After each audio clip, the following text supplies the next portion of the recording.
சட்டமன்றத்தில் இயற்றப்பட்ட 10 மசோதாக்களை ஆளுநர் நிறுத்தி வைத்த நிலையில் உச்சநீதிமன்றம் மசோதாக்களுக்கு அனுமதி வழங்கியதை பட்டாசு வெடித்து கொண்டாடிய திமுகவினர். பல்கலைக்கழக துணைவேந்தர்கள் நியமனத்தில் அதிகாரத்தை ஆளுநரிடமிருந்து மாற்றி முதலமைச்சருக்கு அதிகாரம் வழங்கும் மசோதா உள்ளிட்ட 10 மசோதாக்கள் தமிழக சட்டமன்றத்தில் தீர்மானமாக இயற்றி ஆளுநருக்கு அனுப்பப்பட்டது. இந்த தீர்மானங்களை ஆளுநர் நிராகரித்து குடியரசுத் தலைவருக்கு அனுப்பி வைத்தார். இது தொடர்பாக தமிழக அரசு சார்பில் உச்சநீதிமன்றத்தில் வழக்கு தொடரப்பட்டது.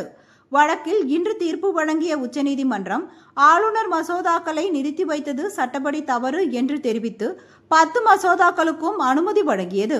இதனை கொண்டாடும் வகையில் மயிலாடுதுறையில் திமுகவினர் பேருந்து நிலையம் அருகே பட்டாசு வெடித்தும் பொதுமக்களுக்கு இனிப்புகள் வழங்கியும் கொண்டாட்டத்தில் ஈடுபட்டனர். நகர செயலாளர் குண்டாமணி என்கின்ற செல்வராஜ் தலைமையில் நடைபெற்ற கொண்டாட்டத்தில் ஏராளமான திமுகவினர் பங்கேற்று வாழ்த்து முழக்கங்களை எழுப்பினர்.